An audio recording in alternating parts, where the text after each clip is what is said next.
اعوذ باللہ من الشیطان الرجیم بسم اللہ الرحمن الرحیم عزیز طلبہ و طالبات السلام علیکم ورحمۃ اللہ وبرکاتہ رب اشرح لی صدری ویسر لی امری واحلل عقدۃ من لسانی یفقہوا قولی رب زدنی علما۔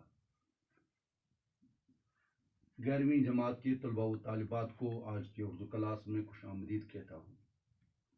عزیز طلبہ و طالبات، آج 30 ستمبر 2020 بمطابق 12 صفر المظفر 1442 ہجری ہے۔ آج کے لیے ہمارا موضوع ہے مولوی عبدالحق، بابائے اردو مولوی عبدالحق کے بارے میں آج ہم جانکاری حاصل کرنا چاہیں گے اور ان کی زندگی اور ان کے ادبی کارناموں پر نظر ڈالیں گے، روشنی ڈالنے کی کوشش کریں گے۔ پیارے بچوں، مولوی عبدالحق، بابائے اردو مولوی عبدالحق ہاپڑ، ضلع میرٹھ میں 1870 عیسوی میں پیدا ہوئے۔ یعنی مولوی عبدالحق کو یہ اعزاز حاصل ہے، اس کو بابائے اردو کہا جاتا ہے۔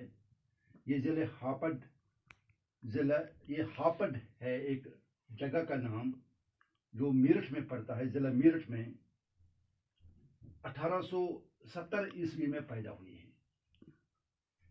ابتدائی تعلیم مقامی طور پر حاصل کرنے کے بعد علی گڑھ کالج سے BA پاس کیا۔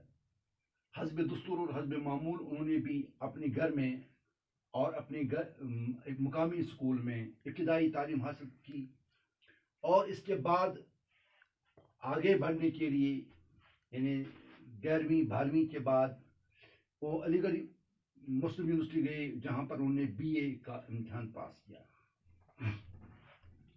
طالب علمی کے زمانے میں ہی ان کو سر سید حالی محسن الملک جیسے عالموں کی صحبت سے فیضیاب ہونے کا موقع ملا۔ کیونکہ جب یہ علی گڑھ گئی تو علی گڑھ میں سر سید احمد خان کا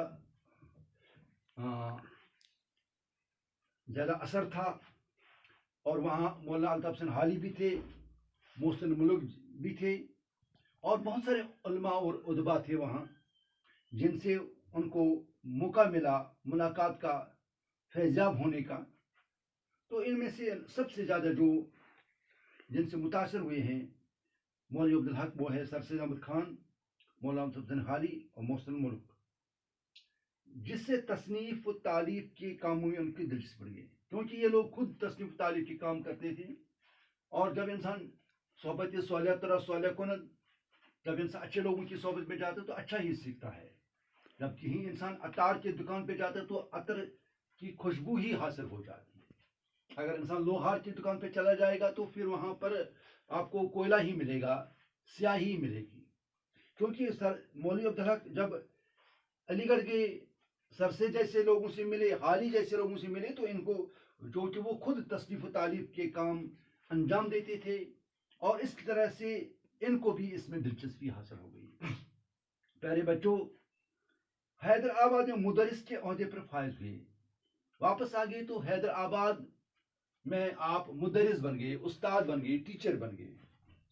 پھر ترقی کرتے کرتے انسپیکٹر مدرس بن گئے، اور اس کے بعد آپ نے ترقی کی، انسپیکٹر کے عہدے تک پہنچ گئے، انسپیکٹر بن گئے۔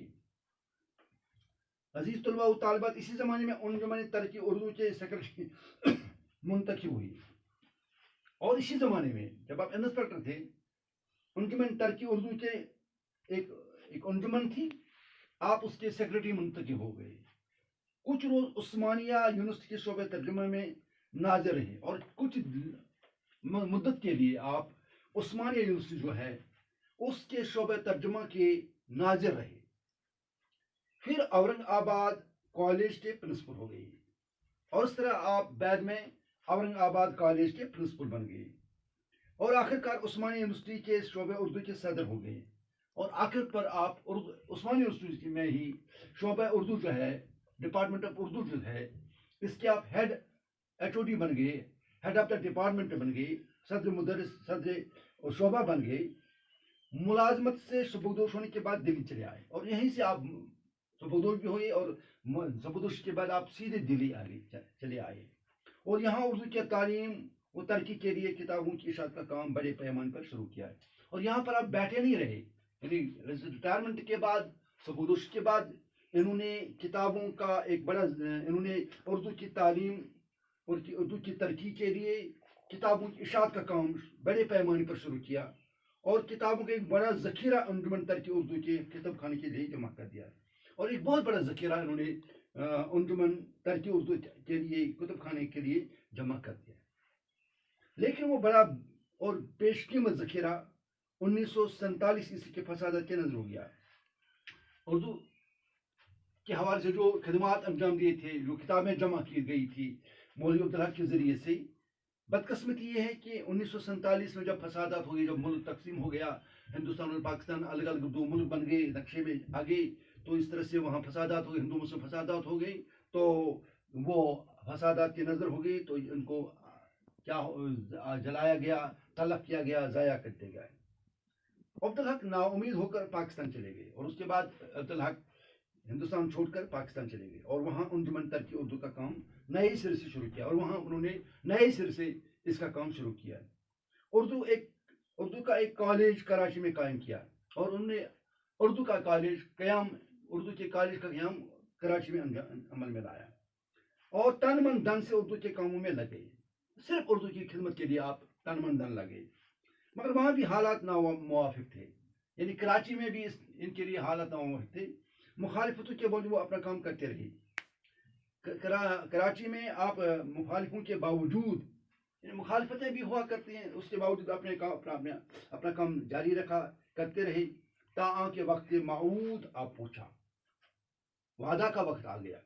اور 1963 میں پاکستان کے کراچی شہر میں دائی اجل کو لبیک کہہ گئی، انا للہ و انا الیہ راجعون. یعنی آپ اس طرح پاکستان کے شہر کراچی میں 1963 میں دائی اجل کو لبیک کہہ گئے، وفات پا گئے، انتقال کر گئے.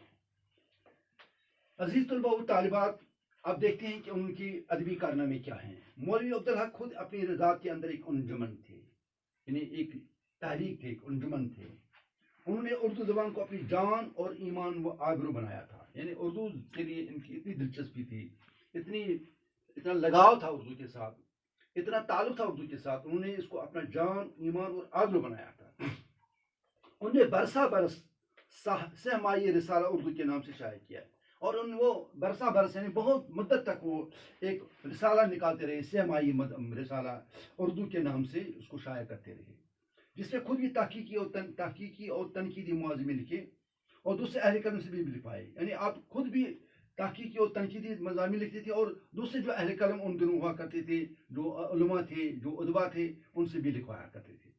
مولوی عبدالحق کا بڑا کارنامہ یہ ہے کہ انہوں نے بہت سے قدیم دکنی مخطوطات کو دریافت کیا اور تصحیح کر کے انہیں حواشی کے ساتھ شائع کیا. ان کا بہت بڑا کارنامہ یہ ہے کہ انہوں نے جو قدیم دکنی مخطوطات ہیں ان کو دریافت کیا، اور ان کی کہیں کہیں تصحیح کرنے کی ضرورت ہے، تصحیح کر دی ان کو حواشی میں، اور پھر شائع کیا. میرے عزیز بچوں، اگرچہ عبدالحق کی کوئی مستقل اور مضبوط کتاب شائع نہیں ہوئی، تاہم جو دباچے، تقاریض اور پیش لفظ انہوں نے مختلف کتابوں کے لیے تحریر کیے، وہ 2 جلدوں میں خطبات عبدالحق کے نام سے شائع ہوئے. خود کوئی بڑی کتاب تو نہیں لکھ پائے، لیکن دوسری کتابوں کے جنہوں نے دباچے لکھے، تقاریض لکھے، پیش لفظ لکھے، ان کو جب جمع کیا گیا ہے تو وہ 2 جلدوں والی کتاب بن گئی، جن کا نام رکھا گیا ہے خطبات عبدالحق. اس کے نام سے یہ شائع ہو گئی.